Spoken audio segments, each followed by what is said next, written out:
Let us turn our attention to the weather. And a beautiful morning it is indeed.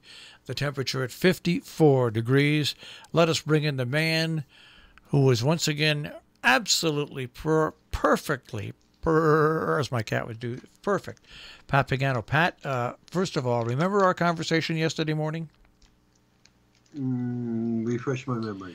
You just didn't understand why the National Weather Service put up a wind advisory for us and not for other places. Right. And then so who ended up getting the wind? The other places that didn't have the advisories. So good call on that. You said, good call on that. We didn't get the wind. We got a ton of rain, but we did not get the wind.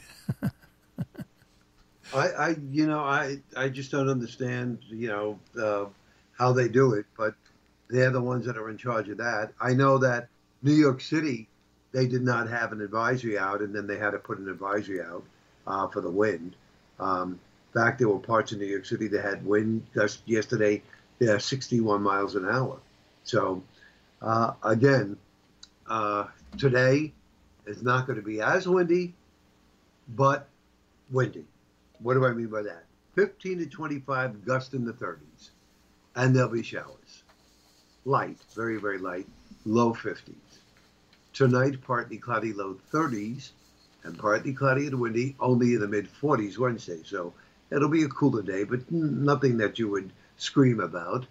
Sun and clouds and breezy, 50 Thursday, cloudy Friday, 45 to 50. There may be a little bit of spotty light rain coming in on Friday, and the verdict is still out for the weekend. You should see some of the stuff this morning. I mean, the euro is still insisting nothing is going to happen over the weekend. But meanwhile, the initial American model came out and said Sunday. The Canadian model came out and said Saturday. Then the American model was updated this morning, and it came out and said Saturday and Sunday. So I don't know if it's going to rain all weekend. I don't know what day of the weekend it is going to rain, but the euro is the odd man out right now, saying that it will not do a thing over the weekend. So I think it'll be very interesting to see what the euro does as we go through the week. Does it hold its ground and the others change, or does it, change according to the other models? We shall see. That kind of reminds me of, remember Don Imus? Imus in the Morning? Yeah. He used to have a song, I don't care if it rains or freezes, as long as I got my plastic Jesus on the dashboard of my car. Oh, I guess I don't know that because I didn't listen to him. No, I know why he's dead now. So if you listen to him now, you'd be dead. It would be interesting, right? But anyways, yeah. So whenever I hear rains, or whenever I hear about heavy rains, now I'm looking at the radar, and it looks like precipitation is coming directly from the south north. Everything's just like it's streaming north. You may be right. What area are you looking at? I'm looking at a general area which includes New York, Pennsylvania, New Jersey, Connecticut, Massachusetts, and stuff like that. And there's precipitation like in New York State, like in Columbia County, right. On a Columbia County line, and it's just going straight north. I know everything else that's on this radar screen appears to be going north, actually maybe a little northwest. Right. The precip across New York State is definitely moving south to north and across Pennsylvania. But then when you get into Michigan and Ohio and western PA, the precip is coming from the northwest and moving southeast because there's an upper air low over Lake Ontario. And so it's pulling moisture up on the eastern side from south to north, and then it's pulling moisture down in the form of snow on the western side. Portions of western New York, Niagara, Buffalo, Jamestown, Erie, Pennsylvania, Cleveland, they're going to get snow anywhere from 6 to 12 inches today into this evening. God bless them. Aren't you glad you're not there? Is it going to come as far east as Syracuse? I don't see that happening right now. Okay, all right. No. Because this is all lake effect, right? Just because the water. That is correct. Yeah. once again, we explained to everybody that that when you get heavy winds at the beginning of the winter, well, as long as the Great Lakes aren't frozen over, you get heavy winds. It picks up all the moisture and then dumps it in the form of those snow squalls, which are absolutely unbelievable. They Along are, the corner. yeah. I mean, you can pick up 12 inches of snow in like 2 hours. Oh, Sometimes. yeah. I mean, it's like a blizzard. There's no doubt about it. You know, It's like a blizzard. people don't understand how unique that situation is. I mean, that really is a unique situation because it's not a high altitude, but when you get the cold weather moves in and all that water's there for energy, it really is an amazing meteorology. I'm surprised there haven't been more specials done on it on the Weather Channel and other TV channels because people would love watching that stuff because it's really amazing when you see some of the totals that come out of those snow Like squalls. yeah. And again, there's a lot of parameters that have to be just right to get the lake effect snow. Yeah.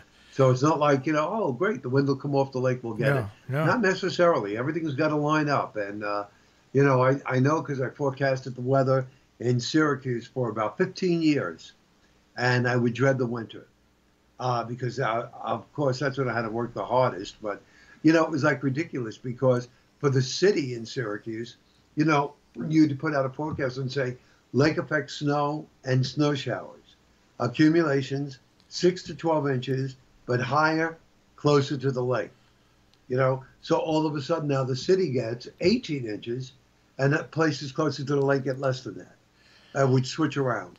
It was very, very difficult to try to forecast and be, locally accurate up there. But, the people up there, they're used to it. And I mean, think about it. Us down here, 18 inches of snow ties everything up. Up there, 18 inches of snow, they're running. They're running a couple hours later. And you know what's interesting up there?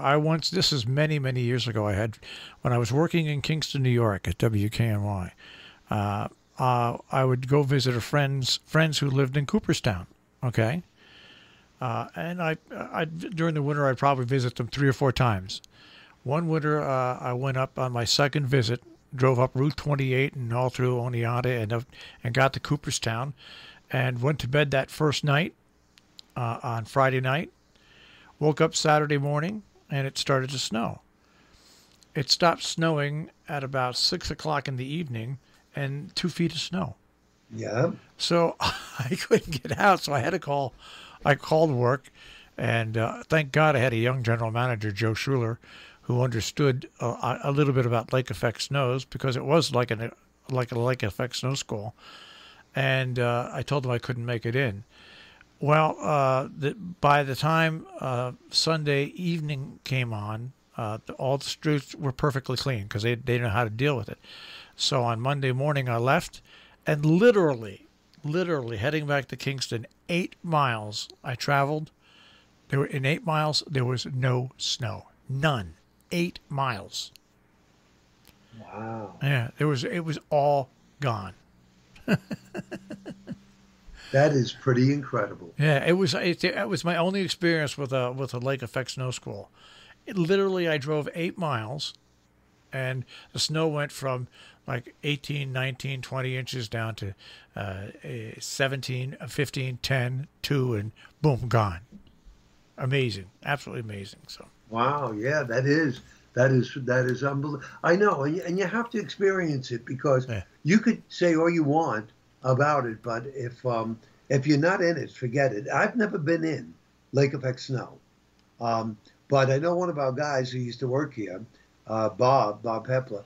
He was up in Watertown, and they get it there, and he said it would just come in. You would think it was fog coming in from off the lake. He said, and it wasn't. He said it was snow with, zero visibility. Yeah. And he said it's also a very fine snow. So it's not like, big flakes. It's a very fine snow. So therefore, he said, in order for a fine snow to produce zero visibility, it has to be coming down furious. And it's wet snow. Well, sometimes it's wet. Other times it's dry. This was really wet. But yeah. Well, I'm glad I only experienced it once in my life. Yeah, Once was we enough. experience enough here, right? In New England. Yeah, Yep, once we is have enough. enough in New England. I'll take our snowstorms like we get them, where, they're 8 to 10 hours. Yeah, you can get anywhere from 6 to 20 inches, sometimes 30 inches, but it comes at a reasonable rate. I was just amazed that so much snow fell in such a short period of time. So, anyways, that's my little input into. Yeah, and that's it. So, relatively quiet for us until we see what that storm is going to do for the weekend. And that'll be rain once again for us. It's right. Now, how much rain did you get in your gauge yesterday? I picked up almost 2 inches. Yeah, I would figure we had a little over an inch and a half of rain. It just came down and just Yeah. and for hours and hours, it really did. Yeah, most places, I would say, got 1 to 2 inches. There were some local amounts of 3. And wind-wise, the wind was on the average 30, 25, 30 miles an hour. And the gust anywhere from 40 to 62, 63 miles. Oh, no. Plum Island on Long Island had a wind gust to 69 miles per hour. And we didn't get any wind gusts like that. We had wind that was 10, 15, I would say maybe 20 mile an hour, blowing off and on, but nothing like that. Nothing like that at all. Yeah, it was pretty incredible. There was a lot of damage, I think, in the lower Hudson Valley. Oh, yeah. Yeah. Oh, well, Pat, I guess we'll just see what happens with the weather tomorrow. That's all you can do. That is all we can do. In the meantime, have a great Tuesday. All right, Pat, take care. Okay, bye-bye. Pat Pagano this morning in the Weather Center with a check out our tri-state forecast here on Robin Hood Radio.